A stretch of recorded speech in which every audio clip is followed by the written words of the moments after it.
Seduction is a high form of power. People will go along with your requests or move in your direction unknowingly if you take a more seductive or indirect approach. What makes for a great seducer is very simple. I can summarize it very simply. But guys, before starting the discussion, there is a small reminder. If you have not yet subscribed to my channel, don't forget to subscribe and press the bell icon so that you don't miss out on any newly uploaded videos. Let's get started. This is the description of seduction by Robert Greene. The art of seduction. Because you can make people feel pleasure, seduction is a strong type of power. You make them feel excited or interested in you. When their resistance to your ideas gradually decreases, you have the power to persuade them to follow your lead and move them in the desired direction. If you yell at them like we for a child and tell them to do this or that, they are resented, and for good reason.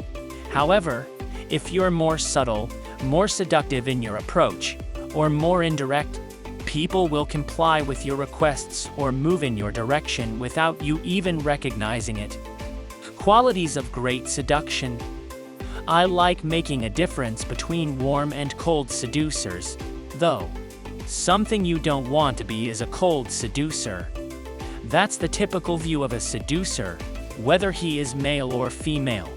That's the typical image that we might have of a male seducer, but even of a female seducer. Like the great court is set up with her just after money or the men or just after sex. That's not my ideal.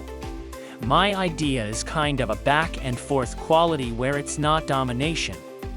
It's sort of like a game that you're playing. It's like a mating game. It's like a courtship ritual where both people are kind of seducing each other. The qualities of a superb seducer are quite straightforward. I can put it really briefly. You are out or directed.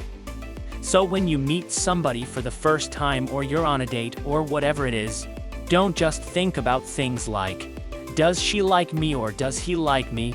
Am I dressed well? Am I saying stupid things?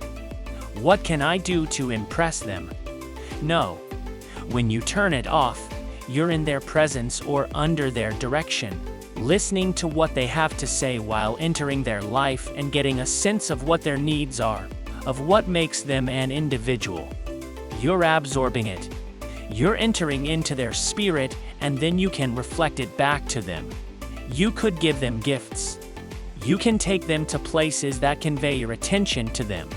Because if you look at how we are in our day-to-day life, normally people never pay us attention. It's pretty unique to have the impression that someone is actually interested in you as a person.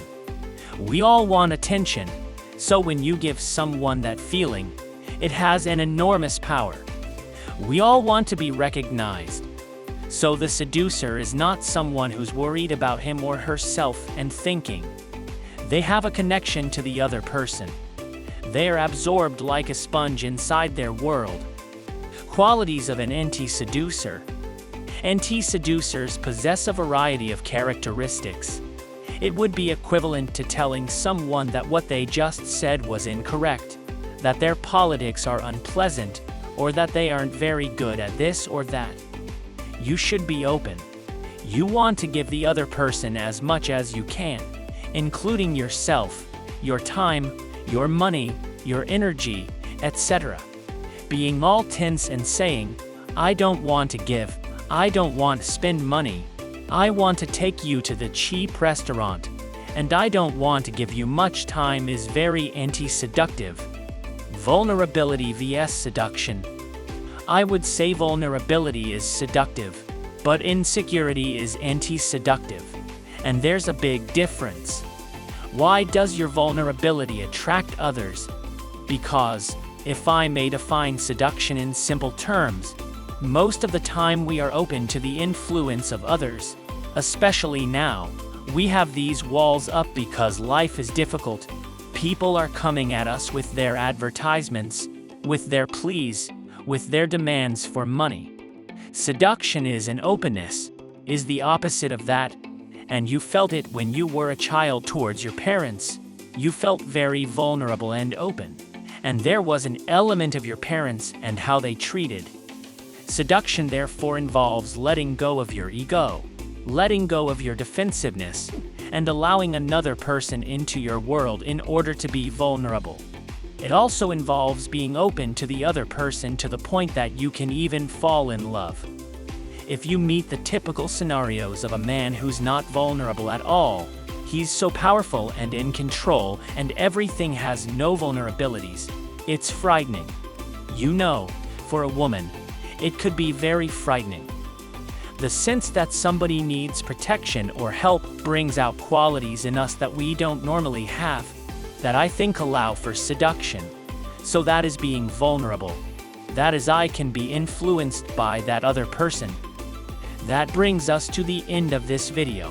Thanks for being to the end of the video. Don't forget to like, share, subscribe, and tell us what you think about this video below in the comment section. Let's meet again with another useful video.